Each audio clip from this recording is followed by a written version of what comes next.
केंद्रीय मंत्री झाल्यामुळे आमदार रामदास आठवले यांचा नाशिकमध्ये जाहीर नागरी सत्कार सोहळा संपन्न झालाय।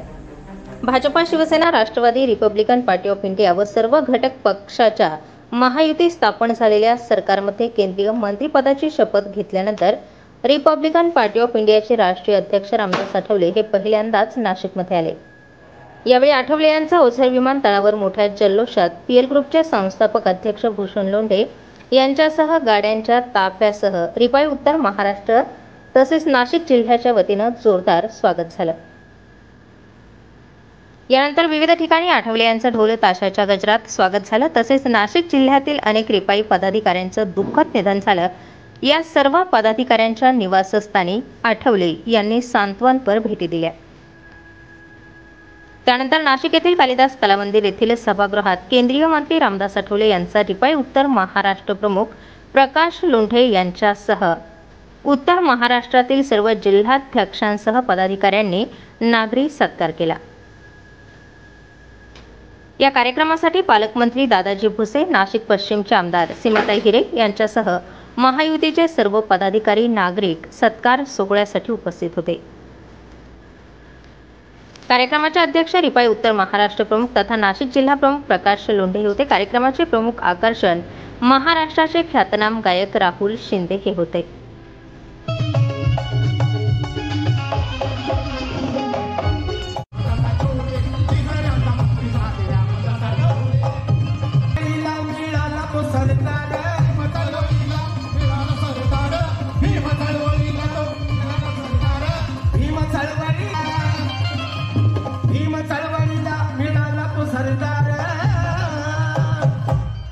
आणि शोधतो भीमाचा तो खरा वारसदार,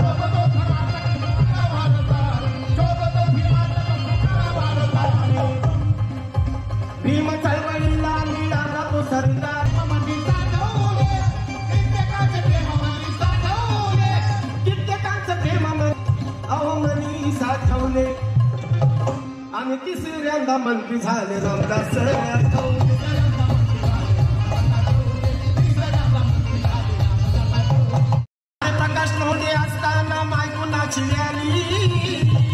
अरे विनोद भाई जाधव नेता बलिशान,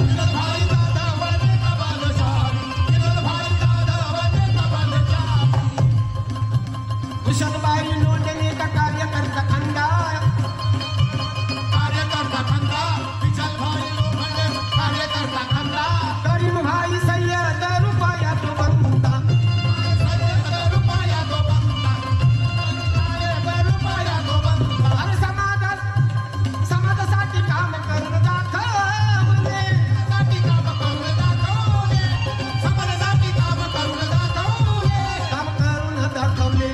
आणि तिसऱ्यांदा मंत्री झाले रामदास आठवले। क्या तुम्हारी बात है, अरे प्रकाश लोंढे आगे बढ़ो,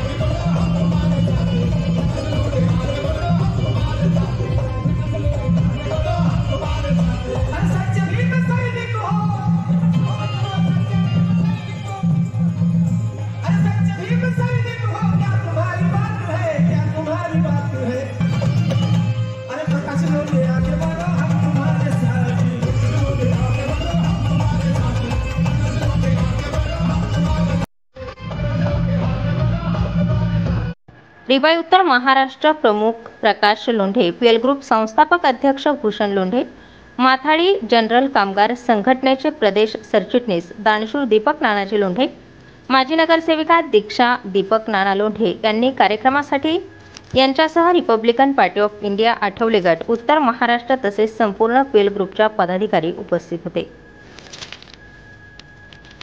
या सोहळ्यासाठी ॲडव्होकेट कविता पाटील, डॉक्टर संतोष कटारे, नारायण गायकवाड, समीर शेख, विनोद जाधव, प्रशांत जाधव, रामबाबा पठारे, दिनेश दासवाणी, चंद्रकांत भालेराव, विकास बर्वे, नितीन तेजाळे, राजाभाऊ चव्हाण, प्रकाश जाधव, प्रवीण कटारे, मनोज अहिरे, संजय जगताप, मंगेश वाघमारे, समाधान जगताप, अजय सिंग, अशोक भिसे, राहुल बोरीसा, रोशन गायकवाड, विकी गायकवाड यांच्यासह Ripai, PL group, Maharashtra general व माथाडी कामगार union Republican employees, Republican currency note press union आदींनी परिश्रम घेतले. केंद्रीय मंत्री रामदास आठवले यांनी उत्तर महाराष्ट्र प्रमुख प्रकाश लोंढे यांना आमदारकी देण्यासाठी नक्कीच प्रयत्न करणार असल्याचंही यावेळी आश्वासन दिलं.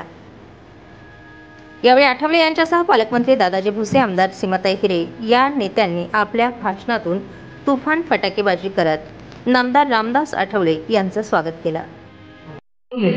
यांच्या सत्काराच्या निमित्ताने आज आयोजित केलेल्या या मेळाव्यासाठी उपस्थित असलेले ज्यांनी आत्ताच आपल्याला संबोधित केलेलं आहे मध्ये आदरणीय रामदासजी आठवले इथे आलेले आहेत. त्यांचं मी आपल्या सगळ्यांच्या वतीने, नाशिककरांच्या वतीने मनापासून हार्दिक स्वागत करते. आत्ताच लोकसभेची नुकतीच निवडणूक पार पडली आणि या निवडणुकीत आपल्या या मतदारसंघात, पश्चिम मतदारसंघात सभा घेण्यासाठी आदरणीय रामदासजी आठवले हे आले होते. या सभेचं पूर्ण नियोजन प्रकाशभाई लोंढे यांनी केलेलं होतं आणि मोठ्या प्रमाणात गर्दी त्या मेळाव्याला सुद्धा होती.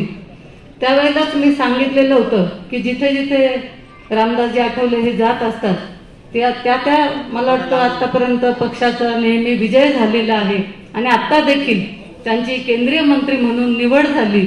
त्याबद्दल मी त्यांचं खूप मनापासून अभिनंदन करते. खरं तर आतापर्यंत खूप मोठा राजकीय प्रवास आदरणीय रामदासजींचा आहे आणि त्यांची जर पूर्ण वाटचाल बघितली तर प्रत्येक वेळी राज्यात असेल, केंद्रात असेल, त्यांनी जी जबाबदारी मिळाली ती अतिशय चोखपणे पार पाडलेली आहे. आपल्या प्रत्येक विधानसभेला असेल, लोकसभेला असेल, त्यांनी इथे येऊन अनेक सभा घेतलेल्या आहेत आणि मी आपल्याला सांगेन की प्रकाशजी लोंढे यांचं नेहमी आम्हाला सहकार्य असतं. मग आपल्या सामाजिक न्याय विभागातून जो निधी येतो त्या माध्यमातून संपूर्ण स्लम, आज पश्चिम मतदारसंघात मोठ्या प्रमाणात स्लम आहेत आणि त्या सगळ्या सुधारणा करण्यासाठी, विकास कामं करण्यासाठी खूप मोठं सहकार्य त्यांच्या माध्यमातून होत असतं. मग संत कबीर नगर असेल, प्रबुद्ध नगर असेल, त्याचबरोबर स्वारबाबा नगर असेल, सगळीकडे आज नाशिकमध्ये पश्चिम मतदारसंघातील बऱ्याच प्रमाणात स्लममध्ये विकास कामं हे आज मोठ्या प्रमाणात झालेले आहेत आणि हे कामं करत असताना विकास कामच नाही, परंतु आपण मागच्या काळात बघितलं असेल की खूप मोठ्या प्रमाणात पूर आला आणि हा पूर आल्यानंतर खूप लोकांची घरं ही उद्ध्वस्त झालेली होती. त्या लोकांचे त्वरित पंचनामे करून त्यांना प्रत्येकाला चेक वाटप करण्यापर्यंत, त्याचबरोबर आपण बघितलं असेल की कोरोनाच्या महामारीमध्ये प्रत्येकाला अन्नधान्य पुरवणं, त्याचबरोबर त्यांना संपूर्ण मेडिकल सुविधा देणं हे मोठं काम प्रकाशजी लोंढे यांनी केलेलं होतं आणि त्यामुळे आपल्या या मतदारसंघात खूप मोलाचं योगदान, खूप मोठं त्यांचं काम हे आपल्या मतदारसंघात आहे. आताच मी रामदासजी आठवले यांना सांगत होते, त्यांना अपेक्षा नाहीये, ते म्हणतात उत्तर महाराष्ट्रात कोणालाही द्या तुम्ही, परंतु मी त्यांना सांगत होते की जिथे राखीव मतदारसंघ असेल तिथे तुम्ही जरूर प्रकाशजी लोंढेंचा विचार करा, कारण खूप मोठा जनसमुदाय त्यांच्या मागे आहे, त्यांचं काम मोठं आहे आणि त्यांचं जर तुम्ही बघितलं तर सभा असेल किंवा कुठलाही मेळावा असेल हे ते पूर्णपणे गाजवून सोडतात. आम्ही महानगरपालिकेत बरोबर नगरसेवक होतो. 2002ला आम्ही असताना समोरच्याची कोणाची ताकदच नाही व्हायची. ते जर बोलायला लागले तर कोणीही बोलायचं नाही, कारण पूर्णपणे त्यांच्याकडे अभ्यासपूर्ण असं त्यांचं भाषण असायचं आणि त्यामुळे आज तुम्ही जर बघितलं तर सातपूरमध्ये त्यांचा खूप मोठा चाहता वर्ग आहे. सातपूरच नाही परंतु संपूर्ण नाशिकमध्ये आज खूप मोठे त्यांचे चाहते आहेत आणि त्यामुळे निश्चितच मी आपल्याला या निमित्ताने आपल्याला विनंती केलेली आहे. खरं तर आपल्या कविता असतील किंवा आपलं भाषण असेल, आपलं देखील उद्बोधन हे सगळ्यांना नेहमी ऐकावं असं वाटतं. आपण जेव्हा जेव्हा बोलतात त्यावेळेला प्रत्येकाला त्या कविता त्यांच्या मनाला भावतात आणि त्यामुळे खरं तर आपल्या देखील ऐकायला अनेक लोक आज इथे आलेले आहेत. आज मी आपल्याला सांगेन की आपल्या या केंद्रीय मंत्रिपदाच्या माध्यमातून आमच्या नाशिककरांना जर काही मदत लागली किंवा कुठलंही काम असलं तर निश्चितपणे आपली साथ लागेल एवढीच विनंती या निमित्ताने करते. पुन्हा एकदा आपलं खूप मना संपूर्ण नाशिककरांच्या वतीने त्यांचा नागरी सत्कार आजच्या या कार्यक्रमाच्या माध्यमातून संपन्न होतो आहे. साहेब, मी आपल्याला नाशिक शहर आणि नाशिक जिल्ह्याच्या सर्व नागरिकांच्या वतीने तुमचं अभिनंदन करतो. तुमच्या भावी वाटचालीसाठी हार्दिक शुभेच्छा देतो. अरे यार मागे सरकार ना, थोडं मागे या ना, प्रेम मध्ये या, प्रेम मध्ये मागे या ना, प्रेम मध्ये. तुमच्या हातून गोरगरिबांची सेवा संपन्न झालेली आहे आणि भविष्यामध्ये पण ते त्या ठिकाणी संपन्न होईल अशा प्रकारची अपेक्षा व्यक्त करतो. निश्चितपणे स्थानिक पातळीवर प्रकाशजी लोंढे साहेब असतील, मालेगावच्या पातळीवर आमचे जगतापजी असतील, आम्ही सर्वजण मिळून हातात हात घालून त्या ठिकाणी काम करत असतो. तरी पण येणाऱ्या काळामध्ये देश पातळीवरचं तुमचं नेतृत्व तुम्ही करीत असताना नाशिक जिल्ह्याकडे तुमचं थोडंसं झुकतं माप असेल, थोडं सहानुभूतीने तुम्ही नाशिककडे पाहाल अशा प्रकारची अपेक्षा व्यक्त करतो. आणि परत एकदा नाशिककरांच्या वतीने आपलं अभिनंदन. आपल्या आर्थिक बाब सुद्धा आले, जे वाटायचं ते वाटून सुद्धा त्याच्यावर तिथेच बोलणार, तुमच्या मनातलं बोलणार आहे की साहेब आपण ज्या दिवसापासून कामकाज करतात त्याबरोबर आपण आहोत, परंतु जनतेची अपेक्षा अशी आहे की आपण महाराष्ट्रावर सर्वांना भरभरून दिलं. रणपिसे साहेब म्हणजे राज्यात मंत्री असताना भरभरून दिलं, केंद्रात मंत्री असताना भरभरून दिलं. जे प्रकाश मंडळाला ज्युनियर होते, वयाने मोठी असतील कदाचित, ते प्रथमतः उत्तर महाराष्ट्राला मिळावं ही आमची अपेक्षा आहे. प्रकाश मंडळाला द्या असा आग्रह कधीच नाही. पण मी जाहीरपणे सांगतो की मला ज्युनियर असणारा सुद्धा आपण मंत्री केलं, मला ज्युनियर असताना आपण महापौर केलं, मला ज्युनियर असलेल्या महामंडळ दिले. कारण मी तुमच्या बरोबर हॉस्टेलपासून आहे, काहीच अपेक्षा केली नाही, उदय करणार नाही, अजिबात करणार नाही. परंतु पश्चिम कोकण मराठवाडा सर्वांना आपण प्राप्त केले दिले. राहिला नगरसेवकाचा मुद्दा असेल, मी राजीनामा दिल्यानंतर ऐक्याची उमेदवारी मला दिली नाही, ऐक्याची. तरी पण फक्त तुमची ताकद माझ्याबरोबर होती. मी त्या ऐक्याचं सुद्धा डिपॉझिट जप्त करून पहिल्या वर्षी सुद्धा रेकॉर्ड ब्रेक निवडून आलो. तीच ताकद तुमची. तुम्ही सांगितलं प्रकाश मंडळ माझा दिल्लीचा कार्यकर्ता आहे, बरोबर फोटो बंद करणार. परत एकदा सांगतो साहेब, तुम्हाला जो सन्मान मिळतो ना त्याच्यात आम्ही खुश असतो, आम्हाला काहीच अपेक्षा नाही. परत एकदा सांगतो, जर कोणाला काही दिलं नाही तर आम्ही काहीच मागणार नाही. पण जर काही प्राप्त होत असेल तर त्याचा पहिला मान उत्तर महाराष्ट्राला द्या अशी मी अपेक्षा करतो. आणि मला एवढीच अपेक्षा आहे की आता मात्र तुम्ही ज्यांना दिलं नसेल त्यांनी पक्ष वाढवला नाही.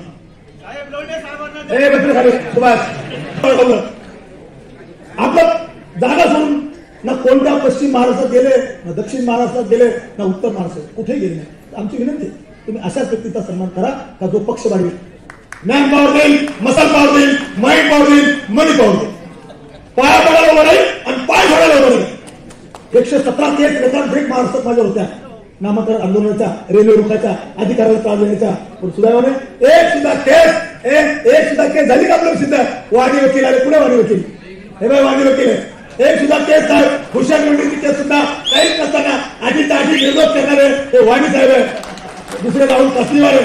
या लोकांनी आमचा प्रामाणिकपणा, सत्यमेव जयते उजाळत आणलं.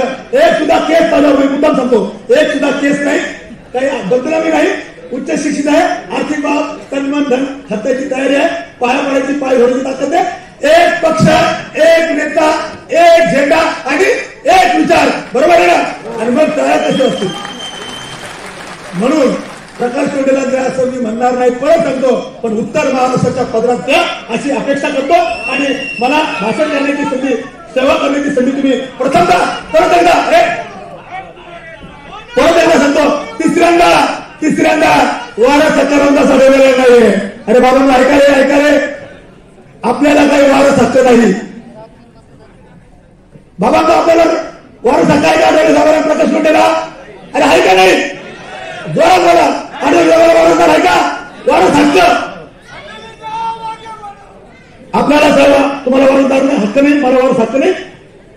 आपल्या झेंड्याचा सुद्धा एकच रंग आहे.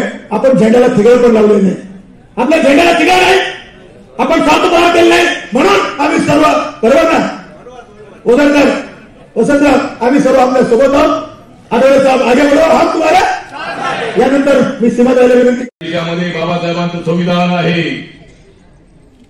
माझ्या भीमाने फार मोठे कष्ट करून करून माझ्या समाजाला जागं केलं. काळा मंदिराचा सत्याग्रह झाला. बाबासाहेब आंबेडकरांना कुठल्याही मंदिरामध्ये जाण्याची संधी नव्हती त्यांच्या समाजाला. बडोद्यामध्ये बाबासाहेबांचा पावला पावलावर अपमान होत होता. त्या ठिकाणच्या शिपाई फाईली लांबून फेकत होता. बाबासाहेब आंबेडकर त्या ठिकाणी अभ्यास करत असताना किंवा लिहित असताना जर बाबासाहेबांना पाणी हवं असेल तर ते पाणी सुद्धा आणून दिलं जात नव्हतं. फार मोठ्या कष्टामध्ये बाबासाहेब आंबेडकर होते आणि त्या सह्याची बागेमधल्या एका झाडाच्या खाली बाबासाहेब आंबेडकर आले. संकल्प केला त्यांनी की मी आता माझ्या समाजाच्या न्यायासाठी संघर्ष करत राहणार. जर तुम्ही विचार करा की जर बाबासाहेब आंबेडकरांनी नोकरीच केली असेल तर आपलं काय झालं असतं राहून. तुला पण गाणं म्हणता आलं नसतं, मला भाषण करता आलं नसतं. जर बाबासाहेब आंबेडकरांनी नोकरीच करायचं ठरवलं असतं तर आपलं काय झालं असतं. म्हणून बाबासाहेब आंबेडकरांचे उपकार आपण अजिबात विसरू नका. बाबासाहेब आंबेडकर म्हणजे आपला महामेरू आहे. बाबासाहेब आंबेडकरांनी आपल्या हातामध्ये निळा दिलेला आहे आणि हा जो निळा आहे माझ्या हातामध्ये नेहमी निळा असतो. माझ्या हातात असतो नेहमी निळा. म्हणून काही लोकांनी उठतो पोटात गोळा. ठीक आहे, माझ्या हातामध्ये कुठेही गेलो मी मोदी साहेबांच्या सोबत आहे. जर या देशाचं कुणी बदललं, दिसत नाही का? जर या देशामधलं बाबासाहेबांचं संविधान जर कोणी बदललं संविधान, बाबासाहेबांचं जर कोणी बदललं संविधान तर त्यांनी जैव मला घेऊन टाकेल जान.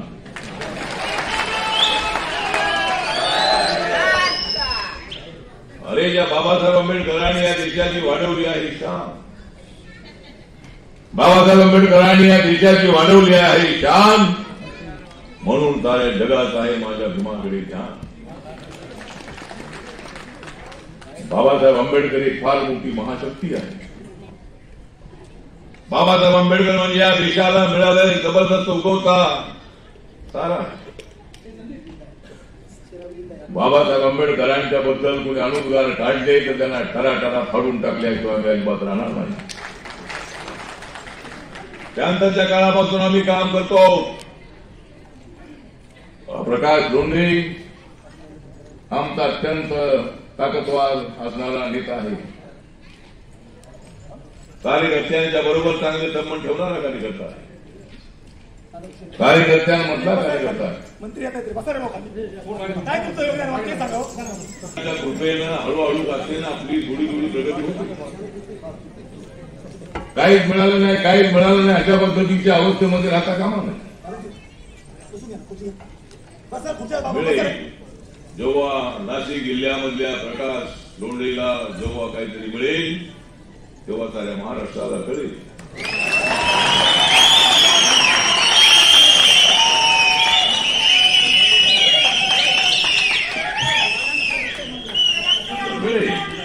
आमचे जळगावरून आलेले आहेत. भूषण लोंढे हा तर अत्यंत नौजवान आणि तरुण असणारा नेता आहे. तरुणांची फौज त्याच्या पाठीशी आहे. सगळं प्रकारचं कुटुंब सगळं या चळवळीमध्ये आहे. रिपब्लिकन पक्ष हा तर आपला एक आपलं घर आहे आणि माझा प्रत्येक घराघराशी संबंध आहे. घराघराशी माझं मी संवाद ठेवलेला आहे. घराघराशी कांतरपासून नातं जोडलेलं आहे आणि मी कुठे असलो काही असलो तरी लोक माझ्यासोबत आहे. मी काँग्रेस सोबत होतो, राष्ट्रवादी सोबत होतो, तरी जनता माझ्यासोबत होती. आता मी शिवसेना भाजप सोबत आहे, राष्ट्रवादी बरोबर आहे, तरी लोक माझ्यासोबत आहे. कार्यकर्त्यांची एक फळी आहे. मी सगळे कार्यकर्ते माझ्या पाठीमागे आहे. एवढा कडेकोट बंदोबस्त माझ्या पाठीमागे असल्यानंतर पोलिसांची काय आवश्यकता आहे. एवढे कार्यकर्ते माझ्या पाठीशी आहेत. मी काही घाबरत नाही. मुझे किसी से डरने की आदत नहीं है.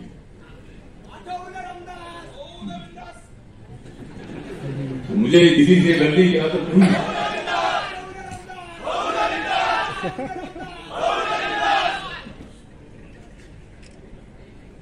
या ठिकाणी दिशा लोंढे, विनोद जाधव, विश्वनाथ काळे, संजय भालेराव, शशिकांत वाघ, महेंद्र निळे, शशिकांत पाटील, सुदाम सोनावणे, मनाली जाधव, पवन क्षीरसागर, अरविंद पोवर, चंद्रशेखर कांबळे,